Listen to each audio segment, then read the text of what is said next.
doorman and you're pushing a guy back from the door, it's legally justifiable, it's reasonable force. If you get any witnesses or the police say it, they're not going to kick off because you're verbally saying, listen mate, get back, get back. Shove him back. If he's standing square on, as most people do, as Nav is there, and I give him pressure forward here, even with one hand, but especially with two, he will stagger backwards. If he's inside the club, and I've got to get him out, and he's grabbed me here, and we're saying, listen mate, will you go? And he's like, no, fuck you, I'm not going. Similar things we were saying before, if I can lead his hand down to here, I can probably come here and we can start looking at the come-alongs that I've shown you on the Control and Restraint DVD, where one of the best places for you to get is to get some kind of control here and here. Now the experienced doorman among you will be saying that shit won't work if the guy really doesn't want to go. That's right. If he really doesn't want to go and I come here, his fist will be joining with my face in short order. But then it's a fight. So you forget all that stuff. You just let it go. If as I say, come on mate, we've got to go, and he goes to punch me, then I'll just punch him. That's then legally justifiable. It's an intelligent response that's an appropriate level of force. It wouldn't be appropriate for me to punch him and then pick up an ashtray and smash him in the head. It'd be appropriate for me to punch him, then go back to restraining him and drag him out the club. Third level, more serious, like self-protection type context, where your objective is like you're quite scared of the guy, it's a serious situation, you just want to survive. The thing I thought about before is, say like you're going into a car park late at night, somebody's following you and you're like, listen mate, he's drunk or he's gobbing off or he's some weirdo, listen mate, will you fuck off? And you do this and he grabs you. Boys and girls, those of you who know me, what am I going to tell you to do from here if a guy has grabbed your hand and this is a self-protection scenario where you're out on your own in a dark car park, you know it, it's going to be bang as hard as you fucking can right into his jaw. If you don't want to use your fist, then you'll come over the top with your palm, but it's still going to be into the jaw. And you're going to put everything in it. And him grabbing you is great. No problem whatsoever with him grabbing me as I come over the top to strike. If we've ended up in an argument here and it's a bit closer and you grab my hand and we're here, then that's going to be a headbutt. And for those of you who love your elbows, grab hold of him, bang, come over the top with an elbow. So we keep it simple, keep it intelligent, keep it asymmetric. So what are the combative principles that we want to see here? Like I say, intelligence, asymmetry, and a bit of ergonomic efficiency with precision. When you're drilling each of these levels, do it from the appropriate emotional state. If you're trying to verbally argue with somebody and you do this as a drill, stay in a state where you stay calm, where you stay in your verbal sort of negotiating sort of mindset. Don't get into your monster mindset if you don't want to fight. By the psychological law of state transference, if I am calm and centered, I am more likely to get him calm and centered. If he's very, very aggravated and I'm very calm, that might piss him off. So I've got to get aggravated too, and then I will draw him down into a state of being calm using rapport and matching skills, which we'll discuss elsewhere.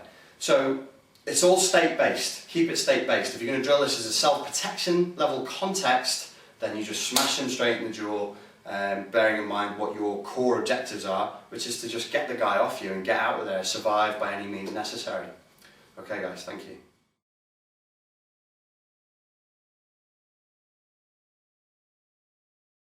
This is another very popular style at the moment, and this is a self-defense technique. I'm only going to show you the first half of it because there is enough to deal with in the first part of it that we don't need to take it any further.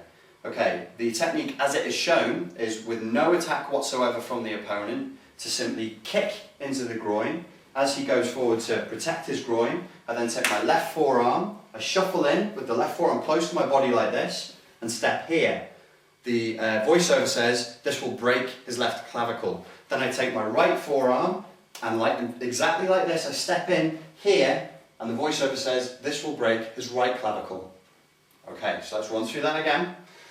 So with no attack, no setup, no context given, kick to the groin, bang, he goes down and forward. Seems reasonable, okay. Then we step in with this little shunting strike, left forearm to left clavicle, it breaks it, apparently. And then the same thing, right forearm to right clavicle, and it breaks it. Okay, before I get into what I think is a bit off the wall about this, let's say what's good. And there were actually quite a good things when I wrote this down. It's simple, It's asymmetric. I love the fact that there's no attack. It's not a tit for tat thing. They're basically just showing you how to batter somebody. Great, I love that. It's aggressive. It's very focused on what you're going to do to him. It's precise. They're not saying, you know, vaguely target, generically target around here. It's like kick to the groin, smash the forearm into the clavicle. Very, very precise in its intent. I like that. Now, here's what's bad, and I've only written a couple of things down for what's bad, but the things that are bad are so bad that it really completely outweighs the good. There's a principle I've talked about, which is natural movement, the opposite of which is magical movement. There is a way that people will react in a fight, and there is a way that they won't react in a fight. There is the way that the body works and how the body breaks that is realistic, and then there are ways that are simply magical. There is also the TF principle, which is the tricky fucker principle, which has two levels to it. One is that the guy is going to try and avoid being hurt. So if you punch him or try and hurt him, he's going to try and stop you. He's either going to cover the target or he's going to wriggle out.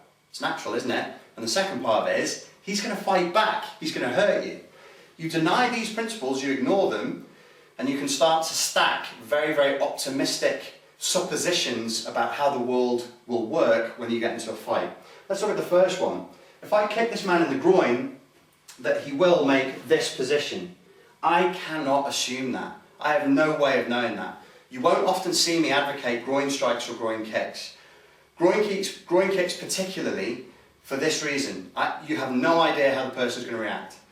We've probably, all men have had it where, you know, you've had the lightest flick to the groin and you drop to the fucking ground like a stone. Like you've had it in kickboxing where somebody stepped across you, they were going for a leg kick, and their toe just taps you and you're out the game.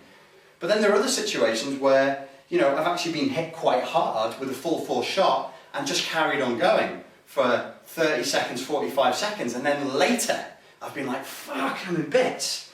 No reliability. You can't, it's not a high percentage shot, it's what I call a fair weather technique. We can't assume that if I boot this guy in the groin, I'm going to get this perfect response of him covering his groin, his head coming forward, and all of this happening. The second layer of magical thinking that has been applied here is that if you do the response just off the groin shot, that if I simply shuffle forward with my arm this close to my body and step in, that this has even the remotest chance of breaking his clavicle. Now let's get two things absolutely clear here, because I can see how people could come to this conclusion. Of your body's natural weapons, your forearm is a strong one. It's not unbreakable, but it's strong. Of the body's natural targets, clavicle is very, very vulnerable. But I don't think it's vulnerable like this. I don't think you can take that fact and that fact, put them together and say, this is going to break his clavicle. Especially when, if you do the reaction for me again, the movement is here. If I wanted to break his clavicle, I'd get one guy to hold him there, one guy to hold him there, and I'd hack, hack, hack with my fucking huge movements, and maybe it'd break.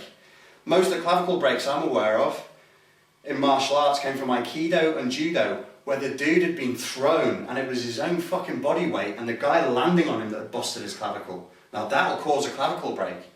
This, with no real distance, nothing there, I don't think that's good. I personally don't think it's going to break the clavicle. That's an opinion. If you know somebody who has done it, or if you've done it yourself, please get in contact with me and correct me. I'd love to hear about it. Another element of this, which Nav pointed out to me yesterday, is if I do the groin kick, and he leans forward and down, and I come here and strike, I leave all the side of my body wide open to him. If this guy knows anything about wrestling, grappling, MMA, he's going to take me down like that, straight away. I've got no chance. So I'm leaving myself very, very open, very, very vulnerable. So even though, on the one hand, I've said it's asymmetric, it's ergonomic, it's precise, it's extremely aggressive, which I love, it's also preemptive because he's gone for the guy before, you know, it's do unto others before they do unto you. Fantastic. These two other points, the fact that you've negated the tricky fucker principle, that the guy is going to stop you from hurting him. I'm sorry, let me just make this one final point about this. Make the reaction. Look at this. If I've done this and I'm here, and even if he's in pain, look at how much time he's got to do something about that. He's not just going to stand there and let me smash him in the collarbone. It's not realistic, guys. You've got to be realistic, and you've got to be harsh with yourselves in terms of thinking about how the other person is likely to react and how they're going to stop you from landing your favourite techniques. Thank you.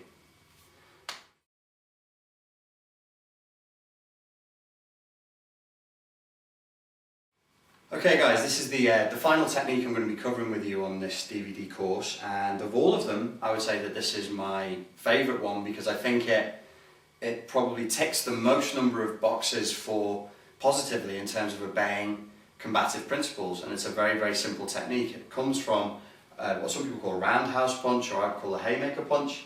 So as the haymaker punch comes in, I block it here and then I strike up and into the nose and drive the head backwards. Then what I do is I wrap the arm. This is how the technique was shown. This isn't my technique, I'm showing you the technique as it was shown. That the punch comes in, simultaneous block and strike, specifically targeting the nose, the idea being to drive the head back, and then to come here and wrap around the arm. Okay, there was one actual key point there, which is, in order for that to work, your arm needs to go like that. So as I wrap it here, could you just bend your arm in there? No, the other way. You see how natural this shit is? You have to actually know what is expected of you for that technique to work, for that arm wrap to work. This is exactly the kind of thing I'm talking about, where somebody who's not trained in the style doesn't realise they're supposed to allow their elbow to do that. It's not natural. People don't work like that, they don't move like that. Nobody will do that. That every single time, if they have a choice, they will rotate the elbow outward. Because this, your brain goes, fuck, that's dangerous. My fucking shoulder's going to break. So it's not going to let you do it. It's going to encourage you to go the other way. Any arm lock, and borrow your arm, that encourages wrapping, even if it's here or whatever, then if you wrap my arm, the body's natural response is going to be, shit, my elbow's going to break. Pull out, pull out, pull out. And they will just pull out. You'll be very, very lucky to get that. If you look at standing arm lock techniques that have been used in MMA and in judo or in wrestling, they tend to be two hands on one arm, full body commitment. Then you can get some kind of a reasonable arm leverage. Okay, so what's good about this? It ticks a lot of boxes. Simple, aggressive, preemptive. I don't wait for the move to finish, I stop it as it's coming in. It's asymmetric, I'm doing more to him than he's doing to me. It's precise, it's aggressive, it's ergonomic, all these wonderful things. I'm just going to raise a small point here, and this is me being picky. I admit up front I'm being picky. The haymaker technique as it's shown, if you could just do it again, is this actually a realistic form of attack? Now most people will tell you that it absolutely is, because if you watch CCTV footage of people fighting, pretty much every CCTV footage of a fight at some point, people will do some variation of this. Either they'll come to the side, or they'll smash from around the back, or they'll talk to the guy and set him up and then hit him with it, and it'll be some shitty haymaker punch. But let's just look at this again. So the haymaker at me again. Look at how far away, thank you, look at how far away Nav is to do that. So the attack of this, of how much time I'm giving him to look at me, of me stepping in, of him seeing the shoulder move and my hand come around the side, if I do it to camera, if I do it to you, I'm stepping in. When are you going to hit? When are you going to hit? When are you going to hit? When are you going to hit? When are you going to hit?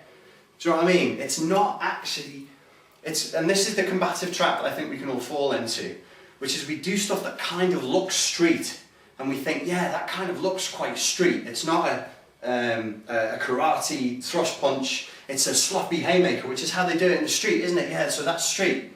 Yes and no, because nobody ever, in any fight I've ever been in or seen, has anybody ever I'm 2 steps away from that, I'm 2 natural steps away from him, come at me, looked at me like this, and gone with some massive movement like that.